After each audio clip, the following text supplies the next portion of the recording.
Witam Was serdecznie, kochani, ponownie. Janusz Dąbrowski, kanał Barw Zdrowia. Dla stałych bywalców wiadomo, o czym mówimy. O zdrowiu, o profilaktyce zdrowotnej, o czystej wodzie, o tym, jakie woda spełnia funkcje w organizmie.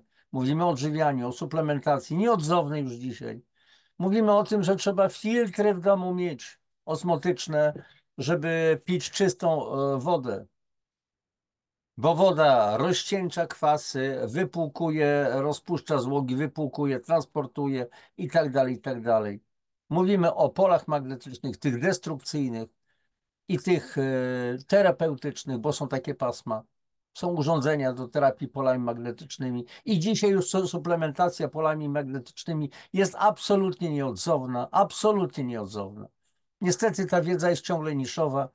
Akurat miałem szczęście, że nieźle poznałem tę wiedzę. 4 książki na ten temat napisałem. O wodzie 2 główne i 2 mniejsze broszurki i tak dalej. Mówimy też o psychice, o rozwoju duchowym, o wszystkim tym, co służy nam jako człowiekowi do naszego godnego, fajnego życia. O tym, jak postępować ze stresami, bo nieważne, co przeżywamy, ważne, jak przeżywamy. I tu każdy z nas ma różnego rodzaju traumy, ja również. Ja również. Czasami bardzo trudne, bardzo ciężkie do przeżycia, ale trzeba zachować ciągle, mimo różnych bardzo ciężkich historii, trzeba zachować radość życia i chęć służenia innym. Nie w upokorzeniu, tylko z myślą o tym, że to, co otrzymujemy, mamy to przekazywać. Niekoniecznie za darmo, bo niektórym się wydaje, że jeżeli ktoś się rozwija duchowo, że tak powiem, ja nie mam pretensji do tego, żebyś tam mówić, jak rozwinięty, jak duchowo i tak dalej, to już to ma być za darmo. Nie, żyjemy na planecie materii, na Ziemi i materia jest bardzo ważna. Coś trzeba na talerze położyć, tak? Za coś trzeba nalać benzyny do zbiornika, za coś trzeba opłacić komórkę, czy czymś trzeba opłacić komórkę i tak dalej, i tak dalej. Nie rozwijam tego tematu. Jesteście mądrymi ludźmi, więc wiecie, o co chodzi. No i teraz przejdźmy do tematu. Posłuchajcie, wiecie doskonale, że ja bardzo często mówię o zakwaszeniu organizmu, tym przekleństwie naszych czasów, gdzie główną taką jakby przyczyną zakwaszenia to są nasze stresy, stresy chemiczne, stresy psychiczne, stresy fizyczne i tak dalej. Stres chemiczny w wyniku tego na przykład, co zjadamy, a więc nasze jedzenie, gdzie rok w rok wtłaczamy w siebie około 700 do 1000 kilogramów jedzenia, a z tego to w tej chwili nawet kilkanaście już kilogramów, już nawet nie te 6-8, o których często mówię, ale kilkanaście nieraz kilogramów, to są konserwanty, barwniki, polepszacze, spulchniacze, pestycydy, mikro, nanoplastik i tak dalej. To jak możemy być zdrowi? To jest negatywne spojrzenie, pesymistyczne. Optymistyczne jest takie, że możemy sobie z tym poradzić. A więc nie należy się bać faktów, tylko o faktach trzeba mówić, fakty trzeba przedstawiać i na tej dopiero podstawie budować nową rzeczywistość, szukać rozwiązań, a takie rozwiązania są. Kochani, o czym dzisiaj będziemy mówić? No właśnie o zakwaszeniu organizmu, ale w kontekście zakwaszenia oceanów. No i co, można byłoby zadać sobie pytanie, co ma piernik do wiatraka? Posłużymy się pewnym artykułem z National Library of Medicine. Nie będę czytał go oczywiście całego, bo jest bardzo długi. Natomiast jako wstęp będzie fragment jednej z moich książek, czego mogłeś nie wiedzieć o zakwaszeniu organizmu. Przy okazji przypominam, bo już w paru audycjach mówiłem, wstawiłem do swojego sklepu na www.januszdabrowski.pl paseczki do pomiaru pH porannego moczu. Paseczki takie każdy z Was może zakupić oddzielnie, chociaż najbardziej opłacalne dla Was to byłoby zakup, ewentualnie zamówienie tej broszury. To jest 100 parę stron plus takie paseczki. Przynajmniej będziecie wiedzieli, jak na podstawie tej broszury, jak się nimi posłużyć, no będziecie mieli szeroką wiedzę. I tyle. Więc zapraszam na moją stronę. Ale z drugiej strony, właśnie jako wstęp chcę powiedzieć, że mam problemy ze zrozumieniem, bo ciągle jeszcze, zwłaszcza w Polsce, mówi się, że zakwaszenie to bzdura, jakieś detoksy to jest idiotyzm, jakie pasożyty, w sensie helmintozy, że wielu z nas ma po prostu pasożyty, praktycznie wszyscy mają pasożyty. Jakie pasożyty? Psy, kotki mogą mieć pasożyty, ale my ludzie? I to się wypowiadają lekarze wysokiego szczebla, profesorowie medycyny. To jest dopiero śmieszne, to jest dopiero cyrk. Lekarze wysokich szczebli nie wiedzą o tym? No ale cóż się dziwić, jeżeli wielu lekarzy, mówię to z pełną świadomością, nie ma zielonego pojęcia, mówię nie wszyscy, nie mają pojęcia o tym, jak jedzenie wpływa na organizm. W tym jedzeniu są pokarmy i żywność i są produkty do jedzenia. I ciągle się szuka rozwiązań naszych problemów. Ponad 70 chorób określanych jako cywilizacyjne mamy i szuka się leku na rozwiązanie tych chorób. Trzeba się puknąć w kiepełki. Kiedyś Hipokrates kiedyś mówił, ojciec współczesnej medycyny. Niech lekarstwo będzie twoim pożywieniem, a pożywienie twoim lekarstwem. I od tego trzeba zacząć. Ale kochani, w dalszym ciągu się mówi, że nie istnieje zakwaszenie, nie ma takiej choroby. Nie jest to zapisane w międzynarodowej klasyfikacji chorób ICD-10 ani ICD-11 kompletnie. No nie jest zapisane. To nie jest rodzaj choroby. To jest stan organizmu, który prowadzi do kilkudziesięciu chorób, zakwaszenie przestrzeni międzykomórkowych, a nie krwi, bo zakwaszenie krwi to jest acydemia, tak zwana. Wiecie już doskonale z moich audycji, że pH krwi mieści się w granicach 7,35-7,45. Żyjemy wówczas bez problemu, ale jeżeli spadnie o 1,2, to już mamy problemy, grozi to śmiercią. Natomiast nawet wtedy, kiedy organizm jest bardzo silnie zakwaszony, czyli jest kwasica metaboliczna niskiego stopnia, jesteśmy zakwaszeni, to krew będzie, chyba że zdarzy się naprawdę nieszczęście, krew zawsze będzie miała odczyn zasadowy, ale mimo tego spada jest to pH od 7,45 w dół do 7,35. I to jest już niebezpieczeństwo, bo jeżeli faktycznie idziemy do laboratorium i stwierdzą, że mamy 7,35, to już to sygnał alarmowy, że znaczy w całym organizmie źle się dzieje. Brak składników zasadowych, bo już nawet pH krwi spada. A więc granica 7,35 to już jest problem. I w dalszym ciągu, powtarzam, mam problemy ze zrozumieniem, jak można nie rozumieć faktów. Tym bardziej, że ja mam, jeżeli chodzi o program odkwaszania, 12-letnie doświadczenie już, realne. Wiemy, jak pomogliśmy dziesiątkom tysięcy ludzi wyjść z różnego rodzaju problemów. Poważnie mówię, to są dziesiątki tysięcy ludzi. Jak może nawet i więcej. Ale to już nieważne. W Europie na pewno. Bo to jest program, który funkcjonuje praktycznie we wszystkich krajach europejskich. A więc można. Tylko znowu wrócę do tematu, co ma piernik do wiatraka, czyli co zakwaszenie oceanów ma wspólnego ze zdrowiem. A zaraz zrozumiecie, kochani, bo mam problemy ze zrozumieniem. Z jednej strony mówi się, że zakwaszenie nie istnieje, bzdura i tak dalej, i tak dalej. Ale jak to jest z innymi obszarami, pozornie nie dotyczącymi nas, ludzi? A więc pozwólcie, udostępnię za chwileczkę ekran, żeby po prostu przeczytać troszeczkę parę zdań z jednej z moich książek, właśnie tej książki, czego mogłeś jeszcze nie wiedzieć o zakwaszeniu organizmu.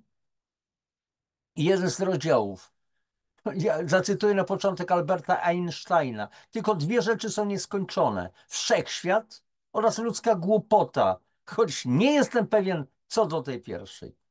I teraz popatrzcie, kochani, jak to jest? Rolnicy wapnują gleby czy nie wapnują? I dlaczego wapnują? Bo rolnicy wiedzą, są nauczeni, że zakwaszenie gleb jest niebezpieczne, ponieważ powoduje zmniejszenie przyswajalności składników pokarmowych roślin, zwłaszcza fosforu, magnezu, boru, molibdenu. Ponadto następuje ich wymywanie do głębszych warstw i dotyczy to przede wszystkim związków zasadowych. Następuje zmniejszenie zawartości próchnicy w glebie zakwaszonej, co skutkuje zniszczeniem zdolności buforowych gleby i zwiększeniem ruchliwości składników, które stają się niebezpieczne w większych ilościach, na przykład jonów metali ciężkich, zwłaszcza manganu, oraz glinu, tak zwanego glinu ruchomego. Obniżenie pH, przepraszam, gleby z 5,5 do 4,5 to już bardzo kwaśna gleba. 5,5 i 4,5, 4,5 to jest gleba 10 razy bardziej kwaśna niż 5,5, a 5,5 to już jest tragedia. I to jest związane ze stukrotnym wzrostem stężenia jonów glinu w roztworze glebowym. Jeżeli to, to pH spada z 4,5 na 3,5, to jest to 1000-krotny nadmiar glinu.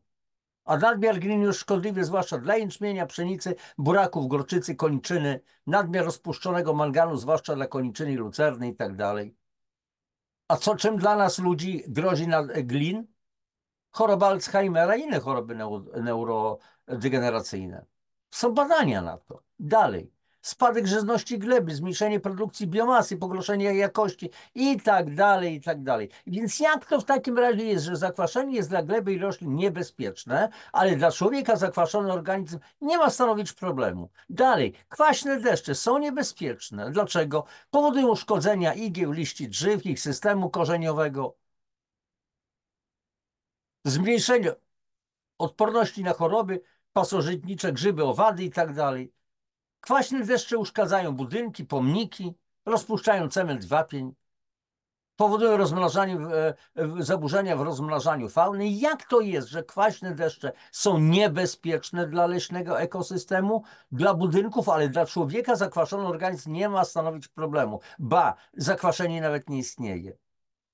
I tu, o czym będziemy dzisiaj mówić dokładniej. Naukowcy alarmują, że niebezpiecznie wzrasta zakwaszenie wód oceanicznych.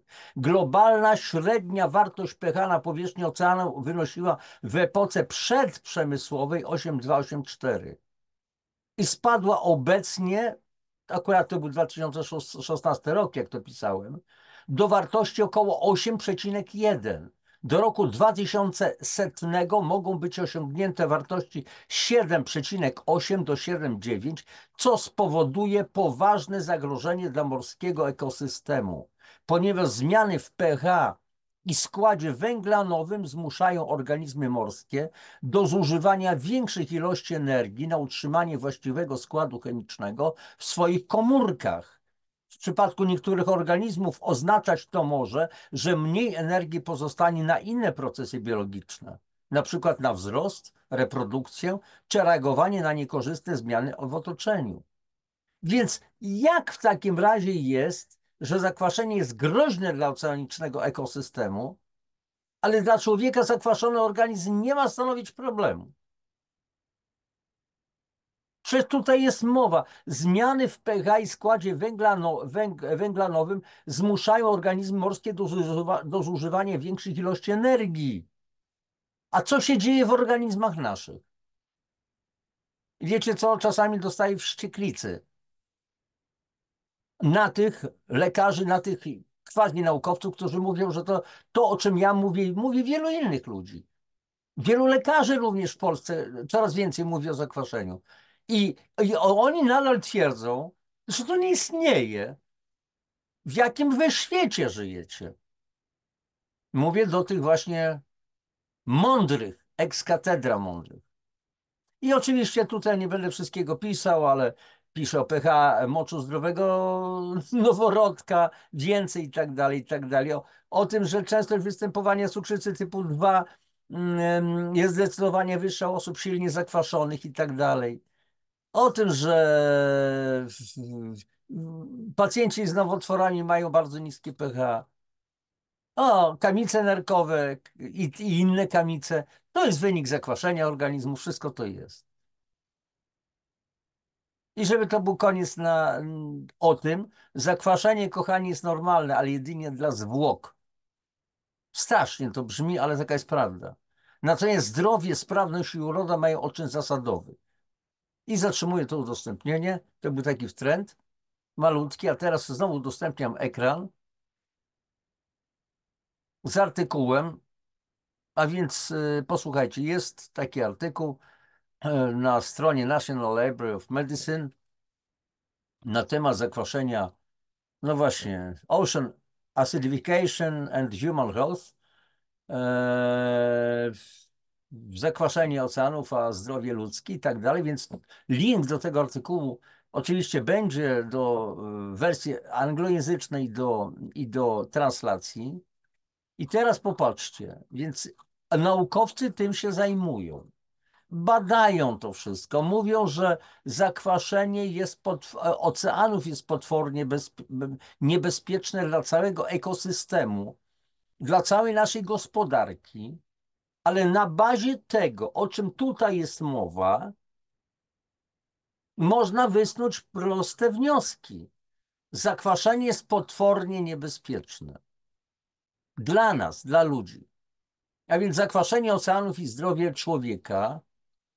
Posłuchajcie, ja nie będę jeszcze raz powtarzał, nie będę czytał wszystkiego, całej treści, jakieś fragmenty będę wybierał, ale chodzi o to, żeby wyciągnąć wnioski dla nas samych.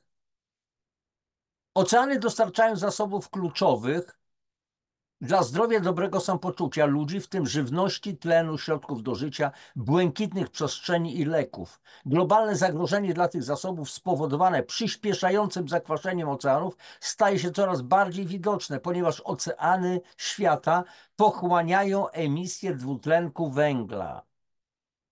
Ale zaraz, ale o co tu chodzi? No i co z tego, że pochłaniają? Przepraszam, trochę muszę skakać. A o to chodzi, kochani, że dwutlenek węgla świetnie rozpuszcza się w wodzie. Tak samo jak pijemy wodę nasyconą dwutlenkiem węgla, czyli gazowaną wodę, to woda świetnie rozpuszcza ten dwutlenek węgla i w wyniku czego tworzy się kwas węglowy. Czyli jeżeli pijemy wodę gazowaną albo Coca-Colę, która sama z siebie jest po prostu trutką na szczury że tak powiem, o odwleczonym czasie działania, to jeżeli jeszcze nasycamy, jeżeli pijemy na przykład substancje nasycone dwutlenkiem węgla, czyli generalnie kwasem węglowym, to co my robimy w ogóle? Przecież to jest bez sensu. Sekundka, bo tutaj mogę mieć problemy troszeczkę z tekstem, z pokazywaniem. Podczas gdy zakwaszenie oceanów było początkowo postrzegane jako zagrożenie tylko dla świata morskiego, tutaj twierdzimy, że jest to również pojawiający się problem zdrowia ludzi. W szczególności badamy, w jaki sposób zakwaszenie oceanów wpływa na ilość i jakość zasobów kluczowych dla zdrowia i dobrego samopoczucia ludzi w kontekście niedożywienia i zatrucia, problemów z oddychaniem, wpływu na zdrowie psychiczne, rozwoju zasobów medycznych. Badamy strategie zarządzania łagodzeniem i adaptacją, które można wdrożyć w celu wzmocnienia zdolności zakwaszających oceanów do dalszego zapewnienia korzyści dla zdrowia ludzi. Co ważne, podkreślamy, że koszt takich działań będzie zależał od kontekstu społeczno-ekonomicznego. W szczególności koszty prawdopodobnie będą wyższe dla populacji upośledzonych społeczno-ekonomicznie, co zaostrzy obecnie nierówny rozkład wyzwań związanych ze środowiskiem i zdrowiem ludzi. Biorąc pod uwagę skalę wpływu zakwaszenia oceanów na zdrowie i samopoczucie człowieka, rozpoznanie i zbadanie tych złożonych zagadnień może pozwolić na dostosowanie zarządzania w taki sposób, aby nie tylko zmniejszyć szkody dla zdrowia człowieka, ale także zwiększyć korzyści.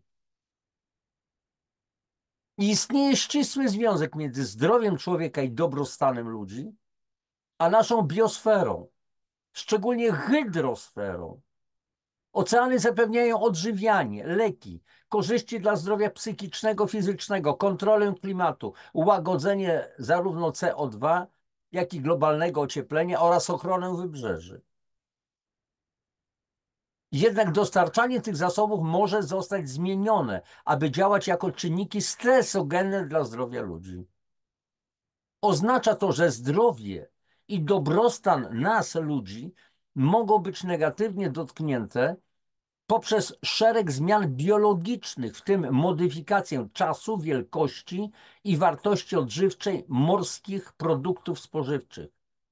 Narażenie na toksyny znajdujące się w szkodliwych zakwitach glonów, narażenie na wirusy i bakterie oporne na antybiotyki, utonięcie, obrażenia wtórne w wyniku ekstremalnych warunków pogodowych lub kontakt z dzikimi zwierzętami, takimi jak na przykład meduzy. Ale kochani, tu jest sprawa prosta. Trzeba to rozumieć też, że zachodzą zmiany biologiczne w wyniku zakwaszenia oceanów. To znaczy, że w naszych organizmach również powstają zmiany biologiczne. Ja wielokrotnie mówię w swoich audycjach.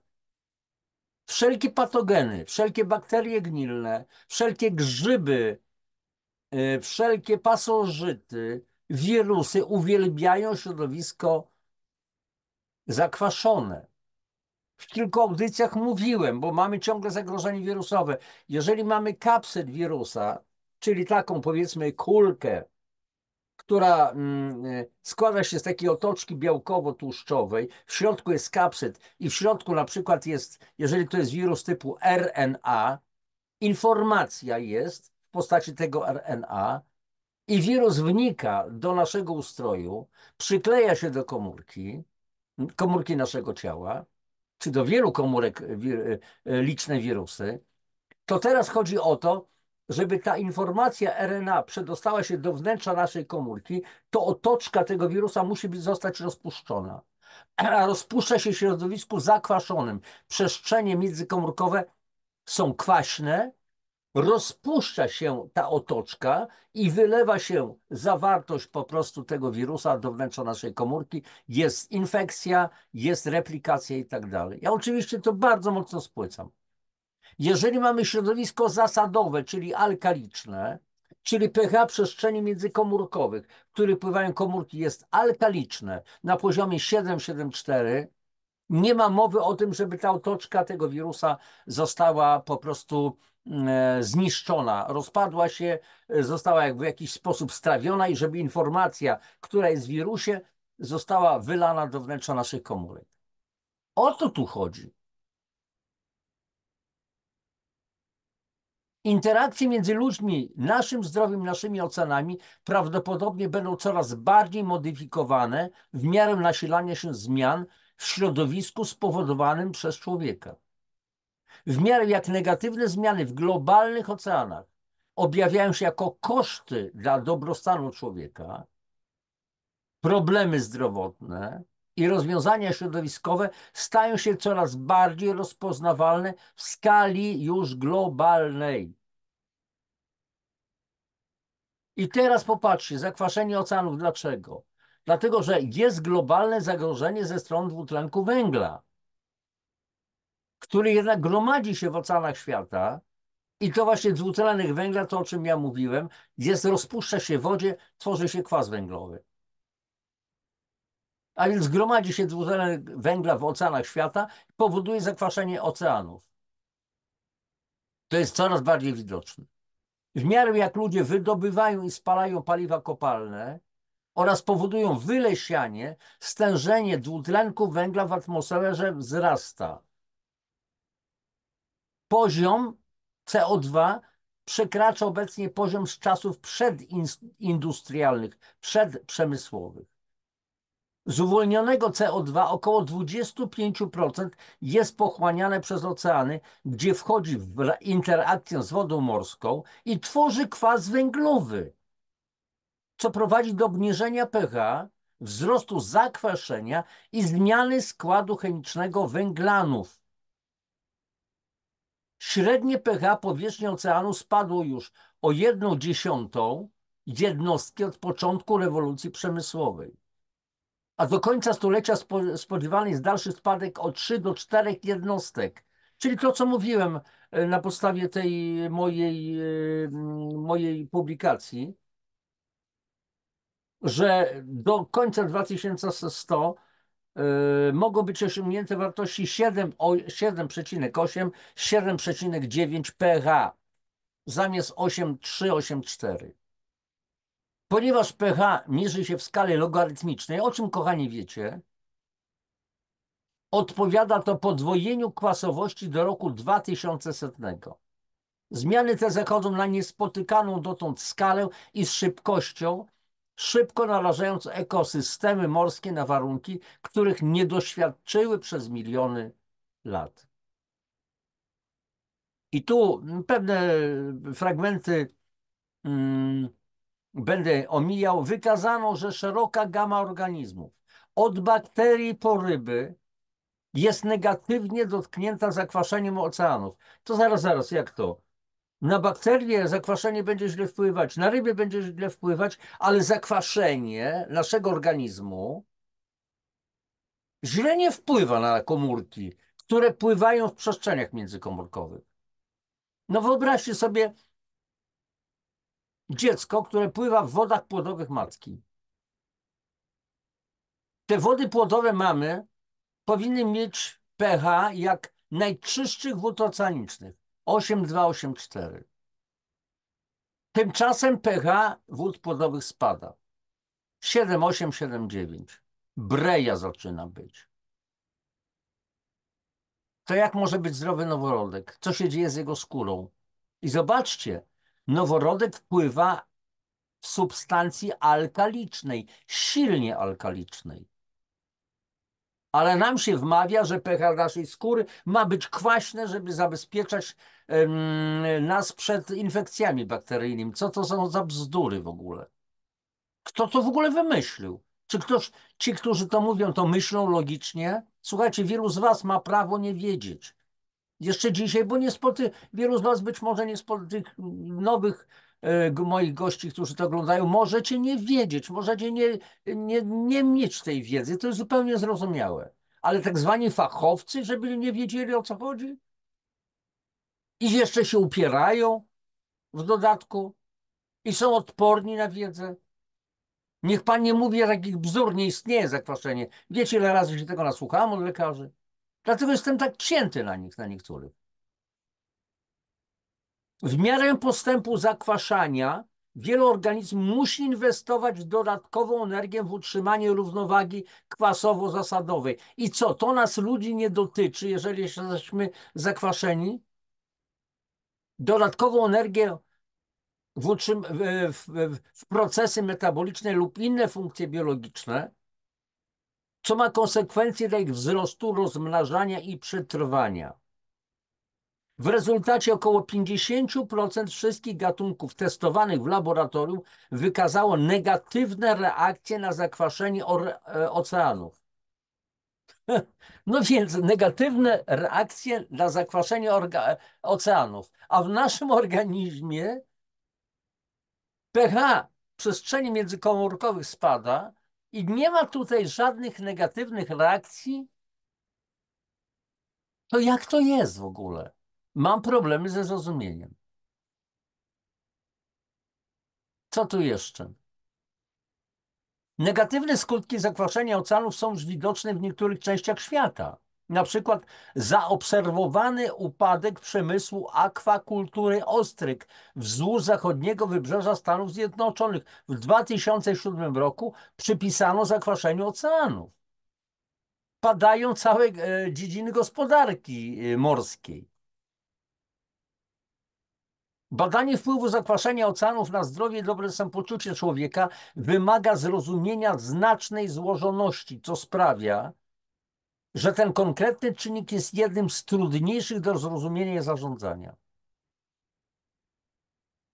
W porównaniu do badań innych czynników stresogennych, które mają tendencję do skupiania się na efektach bezpośrednich, a więc mamy burze, powodzie i tak dalej, jakie to jest straszne i tak dalej, to zakwaszenie oceanów objawia się warstwami złożoności obejmującymi pośrednie efekty interakcji. A to jeszcze tam kiedyś będzie, ach, 2100 rok, ja do tego nie dożyję i tak dalej, i tak dalej. Kochani, ale ten artykuł jest pewną metaforą dotyczącą naszego życia, dlatego że oceany stają się coraz bardziej kwaśne, spada ich alkaliczność, ale my dzisiaj żyjemy, jesteśmy potwornie zakwaszeni. Jeszcze raz powtarzam, słuchajcie, możecie zamówić tylko same paseczki, chociaż biorąc pod uwagę jeszcze koszt przesyłki impostem na dzisiaj to jest 12 zaledwie złotych, to opłaca się y, po prostu zamówić paski razem z tą publikacją, broszurką. I to na nas działa. Istnieje zakwaszenie, jest bardzo niebezpieczne. Zdrowie i dobre samopoczucie człowieka to nowy obszar badań nad zakwaszeniem oceanów, a korzyści z zarządzania jego wpływem w tym kontekście będą znaczne. Wiele osób jest rutynowo narażonych na skutki zakwaszenia oceanów poprzez spożywanie owoców morza, oddychanie otaczającym je powietrzem oraz fizyczne i psychiczne doświadczenia ekosystemów morskich. I teraz, jeżeli zjadamy zatoksycznione produkty morskie, frutti di mare, czyli owoce morza, ryby i tak dalej, to przecież powodujemy zatoksycznienie naszego organizmu. Nie rozumiem, jak można tego nie rozumieć. Mówię o tym do tak zwanych fachowców, tak zwanych ekspertów od zdrowia, którzy jedynie ratunku szukają w pigułkach. Jaka pigułka może użyźnić glebę? Jaka pigułka może oczyścić wodę? Jaka pigułka może zabrać o nasze dobre samopoczucie w ogóle? O naszą psychikę? No właśnie dlatego, słuchajcie, kochani, mam problemy ze zrozumieniem. I teraz słuchajcie, przewidywane skutki zakwaszenia oceanów na zdrowie człowieka. Tutaj badamy sposoby, w jakie zakwaszenie oceanów może mieć wpływ na zdrowie ludzi w odniesieniu do 4 ścieżek. Niedożywienia i zatrucia poprzez zmianę ilości i jakości pożywienia, problemy z oddychaniem przez pogorszenie jakości powietrza, wpływ na zdrowie psychiczne poprzez modyfikację przestrzeni naturalnych oraz zmniejszone możliwości rozwoju i pozyskiwania zasobów medycznych poprzez utratę różnorodności biologicznej. Bioróżnorodności. I to są nasze po prostu, słuchajcie, problemy. Tu jest masa prac oczywiście naukowych, przepisy są podane. I teraz zobaczcie, globalnie i historycznie kluczowym zasobem dostarczanym przez oceany jest żywność pozyskiwana z rybołówstwa i akwakultury. Spośród globalnej populacji ponad 7,8 miliarda ludzi na świecie, ponad 4,5 miliarda uzyskuje co najmniej 15% swojego spożycia białka zwierzęcego z ryb. I jeżeli, kochani, oceany będą zakwaszane w takim tempie, to ci ludzie stracą możliwości odżywiania się. Obecnie 149 milionów dzieci poniżej 5 roku życia jest zahamowanych wzrostowo, przy czym 68% z nich występuje w Azji. Ponad 55% wszystkich niedożywionych dzieci występuje w Azji. Oczywiście można powiedzieć, słuchajcie, żyjemy w Polsce, co nas to może obchodzić, jacyś Azjaci i tak dalej, ale kochani, mamy problem w Polsce. Coraz więcej, ponad 35% dzieci naszych to są dzieciaki otyłe. Otyłość jest chorobą. Otyłość generuje cukrzycę typu 2, insulinooporność, dnę moczonową, RZS, niepłodność i później bezpłodność i całą masę innych wielu chorób. Alergie, astmę, policystyczne jajniki. Wszystko w temacie. A więc jest problem. Zakwaszenie oceanów i jego zmiany chemiczne mogą mieć bezpośredni wpływ na fizjologię spożywanych gatunków morskich w kluczowych stadiach cyklu życia. Na przykład jaja, larwy, osobniki młode, dorosłe. W taki sposób, że ich przetrwanie, a zatem dostępność ulegają zmianie. W przypadku stad ryb o znaczeniu komercyjnym, w szczególności dzikich połowów, obawy koncentrują się na procesach na poziomie populacji, które są zakłócone przez zakwaszenie oceanów. Po prostu bardzo mało będziemy mieli ryb, coraz mniej. No to w takim razie nie ma problemu, będziemy hodować więcej bydła. Po to się wycina Puszczę Amazońską, żeby pozyskać tereny pastwiskowe, żeby po prostu więcej było wołowiny. Ale jak się wycina Puszczę Amazońską, te dziewicze lasy deszczowe, to nie ma to wpływu na całą planetę. I to jest, kochani, problem. I teraz omijam tutaj oczywiście pewne fragmenty, bo to nie ma sensu. Będziecie chcieli, to czytacie ten artykuł cały. Oprócz bezpośrednich skutków dla poszczególnych gatunków dostępność ryb może być również modyfikowana przez pośrednie skutki zakwaszenia oceanów. Takie pośrednie skutki to takie, w których fizjologia gatunku nie jest zmieniona, ale raczej występuje wpływ na inny gatunek, od którego pierwszy zależy pod względem pożywienia, siedliska, schronienia itd. I w ten sposób, kochani, zakwaszenie oceanów prowadzi do degradacji lub utraty raf koralowych lub lasów makroalg, a to wywołuje skutki dla całego ekosystemu. Na przykład, które zmieniają cechy zależnych rybołówstw, w tym na przykład łososia i halibuta pacyficznego. Wszystko to będzie oddziaływać na nas. I znowu, zakwaszenie jest groźne dla całego ekosystemu planety, zakwaszenie oceanów. Ale zakwaszenie nas, ludzi, nie istnieje. Naprawdę jest to żałosne. Jest to naprawdę żałosne. Ja rozumiem, że lekarzy w tej chwili się kompletnie nie uczy na studiach, albo się traktuje to po łebkach, treści dotyczące wpływu jedzenia na zdrowie, na funkcjonowanie człowieka, na jego całą fizjologię. To czas najwyższy to zmienić. Tylko pytanie, czy w dobie medycyny rockefellerowskiej, czyli na tę chorobę ta pigułka, na tą chorobę żółta, na tą czerwona, na tą zielona, na tą niebieska, na tą biała, procedury ścisłe, na każdą chorobę wymyślimy lek. Po co? Żeby tylko opatentowany lek, tylko żeby golić cash i tak dalej, i tak dalej. Czy to nas naprawdę uratuje? Dlatego, kochani, po prostu ja jestem zakochany po prostu w wiedzy, w tym, co mogę robić, co możemy wspólnie zrobić, żeby przekazywać innym tę wiedzę całą. Po to się robi. Żeby zmienić przy pomocy wiedzy naszą świadomość, a później tą naszą zmienioną świadomością wpływać na innych, nawet bez próby zbawiania innych za wszelką cenę. Ja jestem jak najdalszy od zbawiania innych. Niech każdy sam się zbawi najpierw.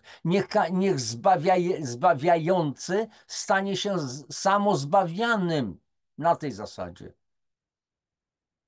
Jeżeli uwzględnimy tego człowieka, który żył 2000 lat temu, mam na myśli Chrystusa Jezusa, czy on zbawiał kogokolwiek na siłę? On doskonale wiedział, że każdy musi dojść do własnej świadomości. To wymaga czasu, zrozumienia. Jeżeli ktoś nie chce, no to będzie dojrzewał bardzo długo, bardzo długo, bardzo długo.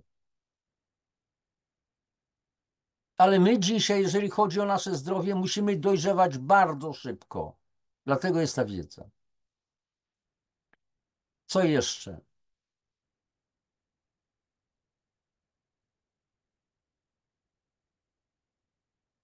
Zakwaszenie oceanów może potencjalnie zagrozić wartościom odżywczym dostępnych owoców morza, szczególnie pod względem takich cech jak lipidy, tłuszczowce i białka. Na przykład zakwaszenie oceanów doprowadziło do zmniejszenia zawartości lipidów, tłuszczowców i białek w hodowanym gatunku ślimaka. Zmniejszenie zawartości lipidów jest szczególnie niepokojące z perspektywy zdrowia człowieka, biorąc pod uwagę, że wielonienasycone kwasy tłuszczowe, zwłaszcza kwasy omega-3, są korzystne dla zdrowia człowieka i długowieczności. Dostarczają kwasów tłuszczowych, transportują witaminy rozpuszczalne w tłuszczach, np. A, D, E, K, quasi-witaminę koenzym Q10, cud serca, zmniejszają ryzyko chorób serca, mają właściwości przeciwzapalne i pomagają w tłumieniu nieprawidłowych uderzeń serca oraz promowania wydajnego krążenia krwi. No, omega-3 działa między innymi jak teflon w naszych naczyniach krwionośnych, bo tworzy taką wyściółkę, do której się nic nie jest w stanie przykleić, a więc po prostu nie ma możliwości, żeby produkty utleniania LDL cholesterolu przyklejały się do ścianek naczyń i żeby to powodowało później miażdżycę. I tak dalej. A więc to wszystko jest bardzo ważne. W związku z tym utrata wielonienasyconych kwasów tłuszczowych w scenariuszach zakwaszenia oceanów miałaby negatywne konsekwencje dla zdrowia ludzi. Zakwaszenie oceanów może mieć również bezpośredni wpływ na odżywianie poprzez modyfikację interakcji między gatunkami. I na przykład okrzemki hodowane w warunkach zakwaszenia oceanów wytworzyły stosunek długołańcuchowych, wielonienasyconych kwasów tłuszczowych do nasyconych kwasów tłuszczowych, który był 3-krotnie niższy niż w warunkach współczesnych. Ta zmiana przełożyła się na widłonogi, które zjadały okrzemki, i później zaczynają się po prostu problemy. Ja wiem, że niektóre tutaj zdania, informacje mogą być takie trudnawe i tak dalej, ale tu chodzi o wnioski, a te wnioski sami doskonale jesteście w stanie wysnuć. Zakwaszenie oceanów jest groźne. Zakwaszenie gleb jest groźne. Kwaśne deszcze są groźne. Kwaśne wody płodowe kobiety w ciąży są groźne dla dziecka i tak dalej, i tak dalej. Natomiast zakwaszenie naszego organizmu albo nie jest groźne, albo nie istnieje. Coż to są za bzdury w końcu. Teraz dalej, zanieczyszczenia chemiczne. Chociaż polegamy na oceanach w zakresie dostarczania owoców morza, nie wszystkie owoce morza są bezpieczne do spożycia przez ludzi ze względu na zanieczyszczenie, które skutkuje zwiększonymi stężeniami substancji chemicznych. A one powodują, te substancje chemiczne, zakwaszenie wody oceanicznej. Tak samo jak te wszystkie substancje chemiczne, te tak zwane ksenobiotyki, czyli niekompatybilne z ludzkim ustrojem, zakwaszają nasze organizmy. Wiele substancji chemicznych dodawanych bezpośrednio i pośrednio do systemów naturalnych przez działalność człowieka może być wchłanianych przez organizmy, a następnie przenoszonych przez łańcuch pokarmowy, gromadząc się w tkankach organizmów na wyższych poziomach troficznych, w tym ludzi, wpływając na ich fizjologię. Substancje budzące obawy obejmują te, które są od dawna rozpoznawane, tak jak metale ciężkie, rtęć, aluminium, miedź, żelazo, ołów, arzen, cynk, a także nowe toksyny, takie jak produkty farmaceutyczne, środki przeciwbólowe, modulatory ciśnienia krwi, leki obniżające poziom cholesterolu, leki przeciwdepresyjne, środki antykoncepcyjne, antybiotyki oraz składniki aktywne w produktach do pielęgnacji osobistej, na przykład detergenty, perfumy, kremy przeciwsłoneczne. Te zanieczyszczenia dostają się do środowiska wodnego głównie przez rzuty ścieków komunalnych, a w szczególności źle oczyszczonych ścieków, a także z innych źródeł. Kochani, no po prostu my nie zdajemy z tego sprawy, że kilka razy dziennie chodzimy do toalety i spuszczamy tą wodę. I jeżeli zażywaliśmy antybiotyki, środki antykoncepcyjne, jakieś inne historie, albo stoimy pod prysznicem i myjemy się, używamy różnych szamponów, które zawierają ksenobiotyki, które na przykład u młodych chłopców powodują niedojrzewanie jąder, a więc w związku z tym ci chłopcy będą albo niepłodni, albo później bezpłodni. Będzie to oczywiście miało wpływ również na dziewczęta. To co to? Te środki chemiczne nie zatruwają nas? To jest dopiero tragedia. Rozprzestrzenianie się zanieczyszczeń w środowisku morskim może być zaburzone przez zakwaszenie oceanów, które, jak zaobserwowano, zmienia biodostępność zanieczyszczeń i nasila narażenie i bioakumulację, nawarstwianie się prosto, a także wzmacnia efekty na wszystkich poziomach biologicznych organizmów, od genów po ekosystemy. Na przykład rtęć i niektóre metale, na przykład aluminium, żelazo, cynk, miedź, ołów są często bardziej biodostępne w zakwaszonych siedliskach wodnych. I znowu czytajmy to oceany i nasze organizmy. Jeżeli mamy organizm zakwaszony, to zwiększa się biodostępność różnych metali. Aluminium, żelazo, cynk, miedź, ołów i tak dalej. Mamy zakwaszone środowisko nasze wewnętrzne i będziemy tym łatwiej obciążeni metalami ciężkimi. A co jest z ołowiem na przykład na Śląsku? Ołowica u małych dzieci, które się rodzą. Badania dr Danuty Myłek.